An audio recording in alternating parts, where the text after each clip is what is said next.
함께 보실 말씀 사도행 19장 22절 13절 22절 13절 한 목소리로 같이 읽겠습니다. 시작. 자기를 돕는 사람 중에서 디모데와 에라스도 두 사람을 마게도냐로 보내고 자기는 아시아에 얼마 동안 더 있으니라. 그때쯤 되어 이 도로 말미암아 적지 않은 소동이 있었으니. 아멘. 감사합니다. 어린 예수님의 은혜와 평강이 넘치시기를 축원합니다. 아멘. 네, 오늘 함께 읽으신 사도행 19장 22절과 23절 본문을 토대로 에베소 부흥 이후에 있었던 일이라는 제목으로 말씀 받겠습니다. 에베소 부흥 이후에 있었던 일. 제사장 스게와의 아들들이 곤혹을 치른 후에 이제 소위 말해서 이제 부흥이라고 말할 수 있습니다. 하나님께서 성령님께서 사도 바울을 통해서 에베소 지역에 놀라운 역사를 일으키셨다. 자, 그러니까 이제 제사장 아들들이 바울의 흉내를 내면서 예수님의 이름으로 귀신아 나가라 그랬다가 귀신이 이제 역사를 했다는 거잖아요. 올라타서 그냥 싹 발가벗겨 버렸어요.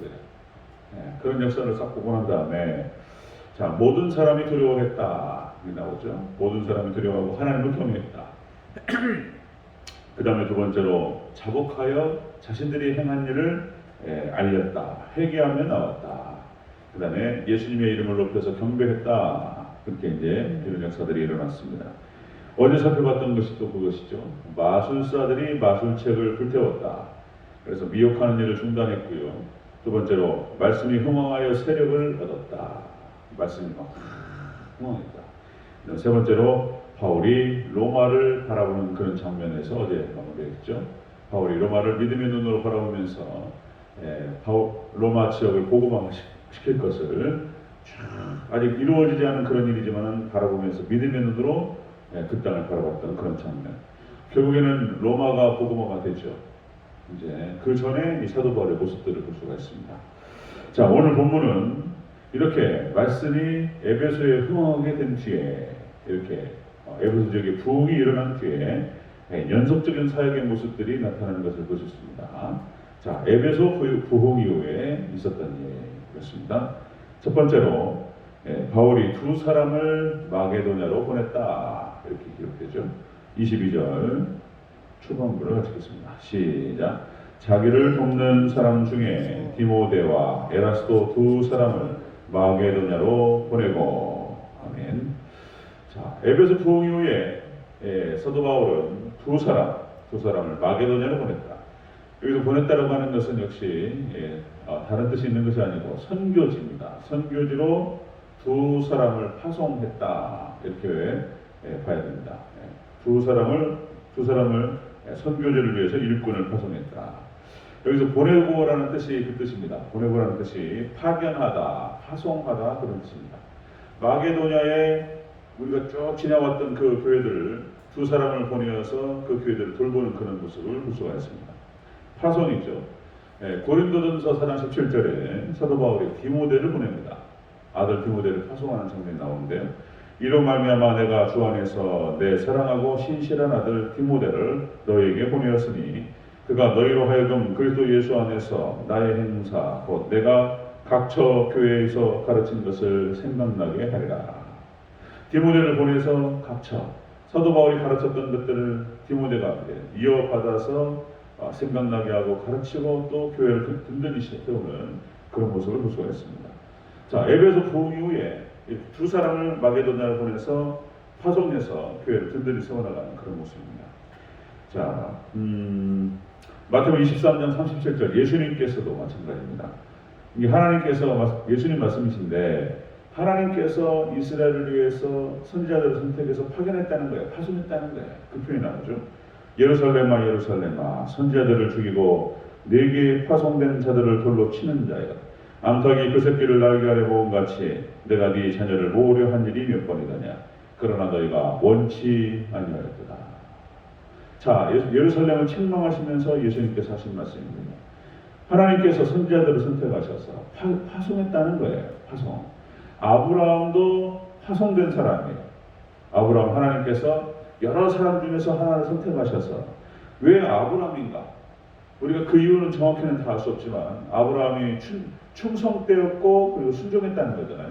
그래서 아브라함 선택하셔서 파송했고 그를 통해서 한 민족을 이루시고 그리고 온 인류를 그렇게 하나님께 인도하고자 하셨던 것이 하나님의 뜻이었다.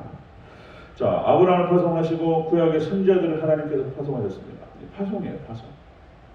그리고 마찬가지로 우리 하나님 백성들 성도들이 교회에서 예배를 드리고 그리고 양육을 받고 그리고 이제 이렇게 훈련됩니다. 영적 군사들이죠. 그리고 이제 또 세상을 향해서 또 가정을 향해서 파송되는 것인 줄로 믿습니다.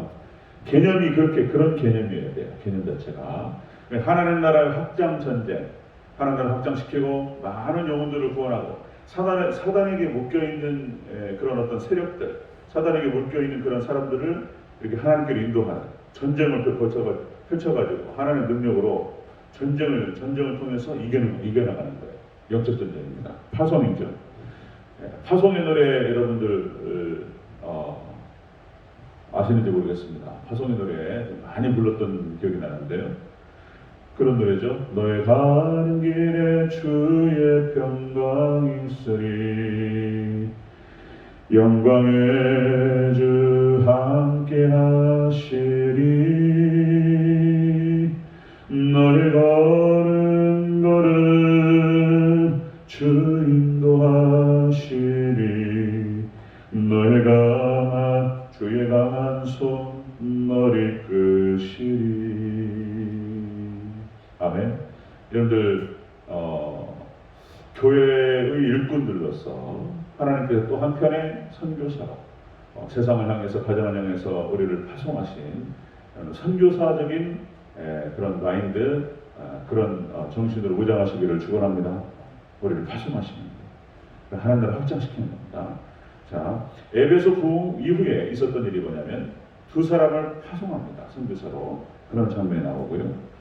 자, 그 다음에 두 번째 보겠습니다. 또 에베소 부흥 이후에 있었던 일 두 번째로 바울은 아시아에 좀 더 머물렀다. 이렇게 됩니다. 22절 전체적으로 다시 한번 읽겠습니다. 22절 시작. 자기를 돕는 사람 중에서 디모데와 에라스도 두 사람을 마게도냐로 보내고 자기는 아시아에 얼마 동안 더 있습니다. 아멘. 자, 두 사람을 선교사로 파송하고 바울은 아시아에서 좀 더 머물렀다. 에베소 지역을 중심으로 해서 거기에 머무르면서 바울은 교회를 돌봤다라고 볼 수가 있습니다. 교회를 돌보기 위해서 그 지역에 더 이상 더 많이 머물렀다는 것입니다. 여기서 얼마 동안 더 머무르니라, 있으니라 이 말의 뜻이 에페코라고 해서 헬라어로 주의하다 그런 뜻입니다. 주의하다, 지탱하다 그런 뜻입니다. 사도 바울은 에베소 지역을 중심으로 아시아에서 좀 더 머무르면서 주의하고 지탱했습니다. 교회들에게 주의를 집중시키고 그리고 교회들을 지탱하는 그런 모습을 볼 수가 있습니다. 자, 그렇게 해서 에베소 부흥의 놀라운 역사들이 일어난 다음에 두 사람을 파송하게 되고 바울은 그 지역들을 갖다가 남아서 더 지탱하고 더 돌보고 그런 모습이 나타납니다. 자, 역시 이제 모세라든지 여호수아도 광야 교회를 지탱하는 모습이죠. 광야에 이스라엘에서 출애굽한 이스라엘 백성들에게 주의를 집중시키면서 그들을 지탱하고 그들을 돌보는 그런 모습으로 볼 수가 있죠. 예수님께서도 12제자를 선택하시고 그들을 훈련시키셔서 교회를 세우게 하시고 교회에게 주의를 집중시키고 지탱하는 모습이에요. 결국은 12 중에 하나는 꼭 타락합니다. 왜 그런지는 알 수 없지만 12 중에 하나가 타락해요. 역시 이제 12천사 중에 하나, 그 중에 이제 찬양을 도맡았던 루시퍼가 타락해서 사탄이 돼요. 그 다음에 구약의 12지파 중에서도 단지파가 타락합니다. 단지파가 창세기 49장 17절에서 그 야곱이 예언적인 선포입니다. 축복을 하는데 단지파에 대한 이렇게 얘기합니다. 단은 길섭의 뱀이요 샛길의 독사라다. 왜 단지파가 그렇게 타락하는지 12지파 중에서 단지파가 타락합니다. 12제자 중에서 가룟 유다가 타락합니다. 12 중에 하나가 타락해요. 참 놀랍습니다. 놀라워. 그리고 또 이제 환인 한국시대 우리 한국의 역사를 거슬러 올라가잖아요. 12 지역 중에 하나가 타락해요. 그런 이게 패턴이 있어요. 그래서 이게 이게 무슨 뜻인가 좀 더 볼 필요가 있는 건데 12 중에 하나가 타락하는 것을 볼 수 있습니다. 자, 어쨌든 사도 바울은 이렇게 교회에 대한 사랑과 관심을 가지고 교회들을 돌봤다는 거예요. 교회. 골로새서 1장 24절에 이런 말씀이 있죠. 나는 이제 너희를 위하여 받는 괴로움을 기뻐하고 그리스도의 남은 고난을 그의 몸된 교회를 위하여 내 육체에 채우느라. 바울이 두 사람을 마게도냐로 파송하고 교회를 늘 생각하는 거죠. 뭐가 문제가 벌어졌으니까. 그리고 역시 이제 에베소를 중심으로 해서 부흥이 일어나서 하는 역사가 일어났죠. 더 아시아 지역과 에베소를 중심으로 아시아 지역에 머무르면서 역시 교회를 돌보는 이것도 한편의 이 사도 바울의 헌신이고 수고였던 것입니다. 수고였던 겁니다. 네. 바울의 에베소 부흥이 있었던 일, 선교사를 파송하고 그리고 바울은 교회를 돌보는 모습입니다. 하나님 나라를 확장시키고 다져가는 거죠. 그렇게 진행하는 것입니다. 자, 세 번째 보겠습니다. 에베소 부흥이 있었던 일, 세 번째. 바울의 사역으로 소동이 일어났다. 이렇게 되죠. 소동이 일어났다. 23절을 읽겠습니다. 시작. 그때쯤 되어 이 도로 말미암아 적지 않은 소동이 있었으니. 아멘. 적지 않은 소동이 있었다. 사도 바울의 사역을 통해 가지고 그 지역 일대가 동요가 일어납니다. 막 흔들려요. 소동이 일어나고 막 그냥 들쑤신 거예요. 그냥 마치 벌집 들쑤시면 어떻게 되죠? 일어나요. 서로들 달아들죠. 막 그런 것처럼 사단에게 사로잡혀 있는 그 지역을 복음으로 막 들어가가지고 막 쑤셔버린 거예요. 그러니까 거기서 막 동요가 일어나고 소동이 일어나고 이런 일이 벌어지는 것입니다. 자, 바울의 사역으로 소동이 일어났다. 이것은 죄악 세상에 일어나는 소동을 말하는 것입니다. 죄악 세상. 사단의 영역에 일어났던 난리가 나는 거예요. 난리가. 이런 거죠. 여기서 소동이 일어났다라고 하는 이 소동의 뜻이 그런 뜻입니다. 이 헬라 원어의 뜻이 휘저어버린 거예요. 휘저거리면 어떻게 됩니까? 이게 이제 뭐 이렇게 꾸정물이 있거나 뭐 지읒탕물이 있거나 아니면 뭐 설거지물이 이렇게 쌓여 있습니다. 휘저거리면 확 일어나잖아요. 휘저어버린 거예요. 이렇게 동요와 소란 그런 뜻입니다. 동요와 소란. 예수님께서는 이 땅에 처음에 초림 예수님 오실 때부터 소동이 일어났어요. 예수님께서 동방법사가 이제 오면서 자 마태복음 2장 2절과 3절 이런 말씀이 있죠. 유대인의 왕으로 나신 이가 어디 계시냐? 우리가 동방에서 그의 별을 보고 그에게 경배하러 왔노라 하니 헤롯 왕과 온 예루살렘이 듣고 소동한지라. 유대인의 왕이 나왔다고? 그러면서 그냥 막 소동이 일어났던 그런 모습이 나타나죠. 그 다음에 또 마태복음 21장 10절에 자, 예수님께서 예루살렘에 입성하십니다. 이제 십자가 사역을 위해서 호산나 찬양을 받으시면서 나귀의 등을 타고 쫙 올라가시죠. 자, 그 이후에 나타난 얘기죠. 자, 마태복음 21장 10절 예수님께서 예루살렘에 들어가시니 온 소동이 소동하여 이르되 이는 누구냐? 예루살렘 성 자체가 소동이 일어났다. 예수님이 딱 들어가시잖아요. 복음이 들어가면요 이렇게 소동이 일어나요. 이게 어떤 한편의 또 패턴입니다. 자, 여러분들 사도행전 2장 성령 강림 사건도 마찬가지입니다. 그때도 사도행전 2장 6절 이 소리가 나매 큰 무리가 모여 각각 자기 방언으로 제자들이 말하는 것을 보고 소동하여. 성령께서 임하시니까 막 방언이 터지고 예언이 터지고 막 이런 일이 벌어져서 성령께서 임하셨어요. 그러니까 그냥 그 땅, 그 지역 일대가 막 소동이 일어나는 그런 모습을 볼 수 있습니다. 모세도 마찬가지예요. 그런 관점으로 봤을 때 모세가 애굽에 딱 들어가는 순간 이스라엘 백성들을 출애굽시키기 위해서 딱 들어가는 순간 난리 나버렸어요. 애굽 전체가. 그죠?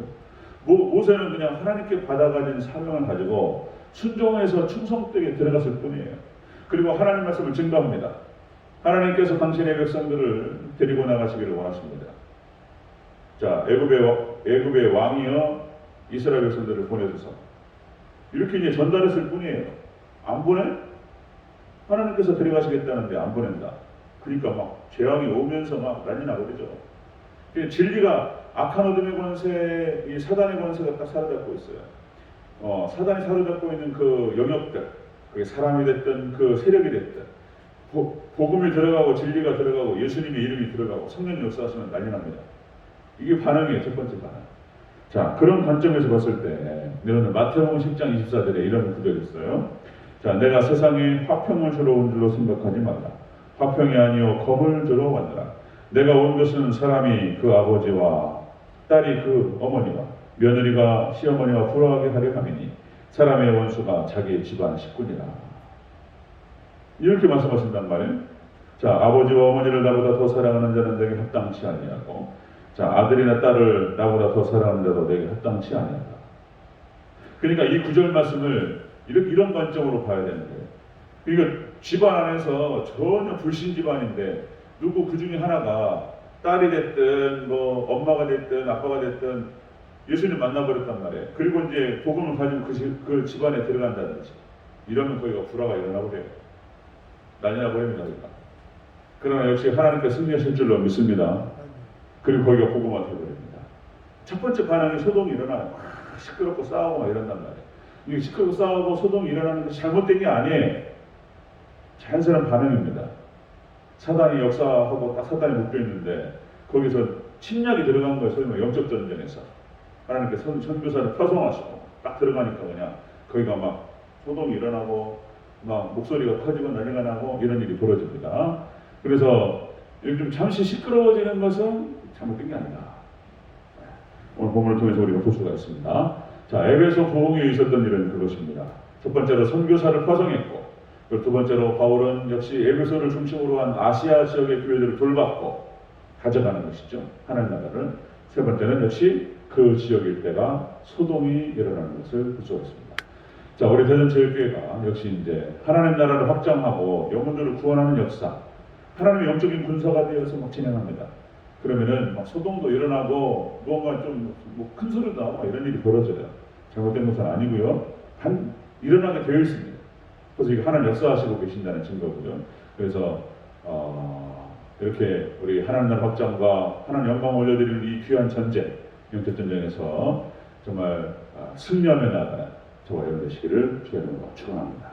아멘. 기도하겠습니다.